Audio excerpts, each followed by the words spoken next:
Hi everybody, मैं हूं नेहा आपके साथ, आपकी होस्ट। और आपको याद होगा कि एनबीटी टेकेड इसी चैनल पर हमने ओसीआई से रिलेटेड एक वीडियो बनाया था और उसमें आपको जानकारी दी थी कि कैसे 2025 में जो नियम हैं वो बदल गए हैं, नियम अपडेट हो गए हैं। लेकिन बहुत सारे ऐसे लोग हैं जिनको शायद डाउट है और शायद जिनको समझ नहीं आया कि आखिर नियम क्या है, किस तरह से जो री इशुएंस का नियम है वो बदल गया है, किस तरह से वेबसाइट को रिवैम्प किया गया है, यानी कि चेंजेस लाए गए हैं। तो मैंने सोचा कि आपके लिए एक स्पेशल वीडियो लेकर आते हैं जहां पर डिस्क्राइब हम करेंगे, बहुत अच्छे से आपको समझाएंगे, डिटेल में समझाएंगे कि ओसीआई के लिए जो नए नियम है 2025 के अपडेटेड नियम है वो कौन कौन से हैं, क्या कुछ ऐसी चीज़ें हैं जिनका ध्यान रखना आपके लिए बहुत ज़रूरी है। और आपको ये भी बताएंगे कि अगर आप इन नियमों का पालन नहीं करते हैं तो किन समस्याओं से आप जूझ सकते हैं। तो अगर आपके भी मन में डाउट था या फिर आपको कुछ जानना है, समझ नहीं आया है, तो इस वीडियो के साथ एंड तक ज़रूर बने रहिए, क्योंकि हम आपको बहुत आसान भाषा में 2025 का लेटेस्ट अपडेट देने वाले हैं। तो देखिए, सबसे पहले सबसे जो बेसिक चीज़ है उसकी बात कर लेते हैं, यानी कि ओसीआई यानी कि ओवरसीज सिटीजन ऑफ इंडिया। ये कार्ड बेसिकली एक लाइफ लॉन्ग वीज़ा जैसा है। इसका मतलब है कि आप भारत में किसी भी समय पर आ जा सकते हैं, प्रॉपर्टी खरीद सकते हैं, काम कर सकते हैं प्राइवेट सेक्टर में, लेकिन ध्यान ये रखना है कि वोटिंग राइट्स आपको नहीं मिलेंगे या फिर गवर्नमेंट जॉब्स के लिए ओसीआई होल्डर एलिजिबल नहीं होते हैं। मतलब ये नागरिकता नहीं है, सिर्फ स्पेशल रेजिडेंसी और ट्रैवल राइट्स देता है। अब देखते हैं कि कौन बन सकता है ओसीआई होल्डर, यानी कि ओसीआई कार्ड किसे मिल सकता है। तो देखिए, वो लोग जिन्होंने पहले भारत की नागरिकता रखी थी उनको ओसीआई कार्ड मिल सकता है। जिनके माता पिता, दादा दादी या फिर पुराने जो लोग हैं, जो उनके पूर्वज हैं, वो अगर भारतीय सिटीजन रहे हैं तो उनको ओसीआई कार्ड मिल सकता है। इसके अलावा जो भारतीय नागरिक के फॉरेन स्पाउस हैं, अगर शादी कम से कम 2 साल पुरानी है तो वो भी ओसीआई कार्ड के लिए एलिजिबल हैं, ओसीआई कार्ड के लिए वो अप्लाई कर सकते हैं। अब यहाँ पर एज फैक्टर बहुत मायने रखता है। माइनर एप्लीकेंट्स के लिए पेरेंट और गार्जियन की कंसेंट बहुत ज़रूरी है। वहीं एडल्ट एप्लीकेंट्स के लिए कोई भी अपर एज लिमिट नहीं है। रेजिडेंस की अगर हम बात करते हैं तो जिन लोगों के पास ओसीआई कार्ड है वो लोग इनडेफिनेट स्टे कर सकते हैं भारत में।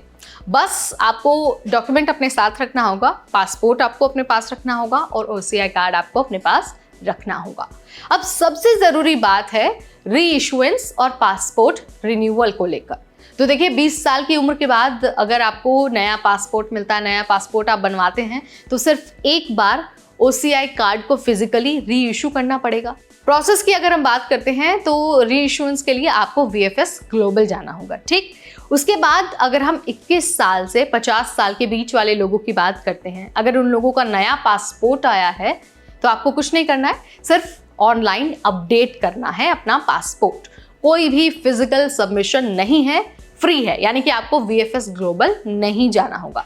लेकिन वहीं 50 साल के बाद अगर आपको नया पासपोर्ट मिलता है तो भी आपको सिर्फ ऑनलाइन अपडेट करना होगा, फिजिकल सबमिशन नहीं है। इस बात का अच्छे से ध्यान रखना है। अब अगर हम फॉरेन स्पाउस की बात करते हैं, यानी कि अगर किसी व्यक्ति के पति या फिर उसकी पत्नी अगर फॉरेनर हैं और उनका नया पासपोर्ट आया है तो ऑनलाइन अपडेट करना होगा, फिजिकल डॉक्यूमेंट्स उनके लिए भी ज़रूरी नहीं है। 2025 में ओसीआई रूल्स में कुछ मेजर अपडेट्स हुए हैं जिसके बारे में बहुत सारे लोगों को डाउट है और बहुत सारे लोगों तक अधूरी इंफॉर्मेशन पहुंची है। तो देखिए, सबसे जो पॉइंट है वो क्रिमिनल केसेस को लेकर है। सबसे मेजर पॉइंट, अगर किसी ओसीआई होल्डर को 2 साल या फिर उससे ज़्यादा की जेल होती है या फिर गंभीर अपराध में उस व्यक्ति को दोषी पाया जाता है तो ओसीआई कार्ड कैंसिल भी हो सकता है। पहले क्या था, लिमिट 5 साल की थी, लेकिन अब उसे हटा दिया गया है। इसके अलावा जो पोर्टल है, जो ओसीआई का पोर्टल है, उसे भी अपग्रेड किया गया है। नया ओसीआई पोर्टल लॉन्च हुआ इन द सेंस अब उसमें बदलाव किया गया है। प्रोसेस अब और ज़्यादा सिंपल हो गया है और ज़्यादा यूज़र फ्रेंडली हो गया है। इसके अलावा जो इमिग्रेशन है वो फास्ट ट्रैक हो गया है। 13 मेजर इंडियन एयरपोर्ट्स पर ओसीआई होल्डर्स के लिए फास्ट ट्रैक लेन शुरू हुई है।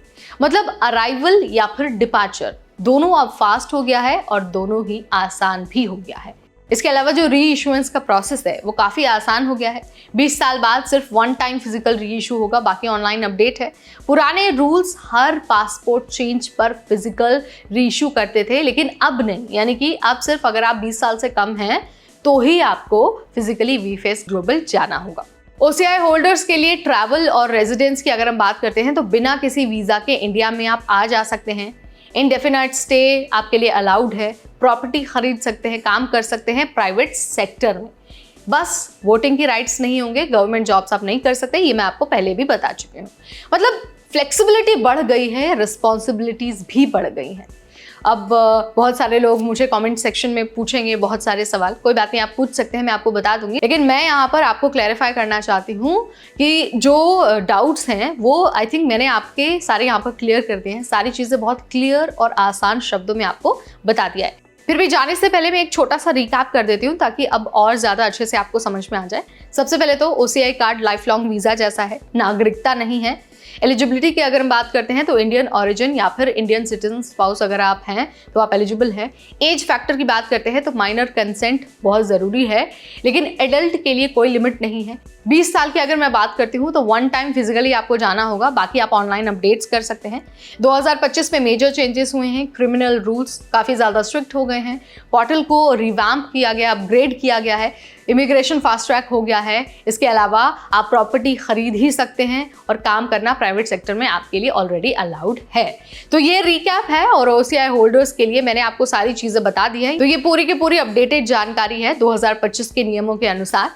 अगर आपके मन में तब भी कोई सवाल है, कुछ आप जानना चाहते हैं, पूछना चाहते हैं, तो कमेंट के जरिए आप मुझे बता सकते हैं। इसके अलावा आप कोशिश करिए कि वीडियो पूरा देखिए, बीच में मत स्किप करिए, क्योंकि क्या होता है कि जब हम बीच में वीडियो स्किप करते हैं तो कई बार कुछ इन्फॉर्मेशन हमसे छूट जाती है या फिर हम उसके बारे में जानकारी नहीं हासिल कर पाते।